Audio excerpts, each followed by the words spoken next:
ஆகாயத்தின் அளவு என்ன? AI technology, artificial intelligence. இன்றைக்கு ஆகாயத்துடைய அளவு என்ன கண்டுபிடிக்க முடியுமா? அல்லது ஒரு மனிதன் எப்பொழுது பிறக்கப் போகிறான், அல்லது ஒரு மனிதன் எப்பொழுது இறக்கப் போகிறான் என்பதை ஏஐ டெக்னாலஜினால் சொல்ல முடியுமா என்ற கேள்வி அதுதான். மனிதன் சிற்றறிவு படைத்தவன், இறைவன் பேரறிவில் படைத்தவன். இந்த இறைவனுக்கும் மனிதனுக்கும் உள்ள வித்தியாசத்தை உங்களுக்கு நான் சொல்லுகிறேன். இன்றைக்கி ஏஐ டெக்னாலஜினால் எல்லா யூடியூப்பு, கூகுள் எல்லா நிறுவனமும் நிர்ணயம் செய்து கொண்டு இருக்கிறது. கடவுளை மிஞ்சிவிட்டான் மனிதன் என்று பேசிக்கொண்டிருக்கிறது. என்னுடைய கேள்வி, ஆகாயத்தின் அளவு என்ன? ஆகாயத்தின் நீளம் என்ன? அகலம் என்ன? ஆகாயத்தின் எடை என்ன? ஒரு மனிதன் எப்பொழுது பிறக்கப் போகிறான், எப்பொழுது இறக்கப் போகிறான்? இந்த கேள்விகளுக்கு ஏஐ டெக்னாலஜி பதில் சொல்ல முடியுமா? முடியாது.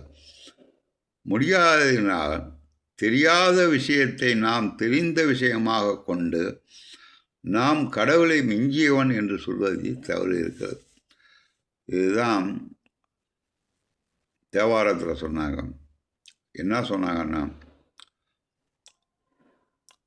ஆரம்பமும் அழிவும் தெரியாது நமக்கு. எவன் ஆரம்பித்து வைத்தான், எவன் அழிவை படைத்தான், இதுவே நமக்கு தெரியாது. ஆரம்பத்தையும் அழிவையும் நாம் உண்மை என்று புரிந்து கொண்டு விஞ்ஞானபூர்வமாக எல்லாத்தையும் நிறுவனம் செய்துவிட்டோம். கடவுளை மிஞ்சியவன் மனிதன் என்று பேசிக்கொண்டிருக்கான். முற்றிலுமாக தவறு. நான் சொல்வது விளக்கங்களா?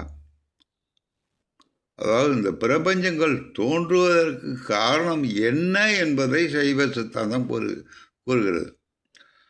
தோன்றி நாம் எதற்காக துன்பப்படுகிறோம், எதற்காக இன்பப்படுகிறோம், எதற்காக பிறந்து இறக்கிறோம், இதெல்லாம் சைவ சித்தாந்த நூல்கள் அறிவுபூர்வமாக எழுதி நூல்களிலே வைத்து விட்டு போனார்கள் நம்முடைய ஞானிகள்.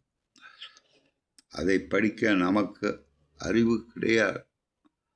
அறிவு இருந்த நமக்கு பயன் இல்லாமல் எந்த காரியமும் செய்யவும் மாட்டோம்.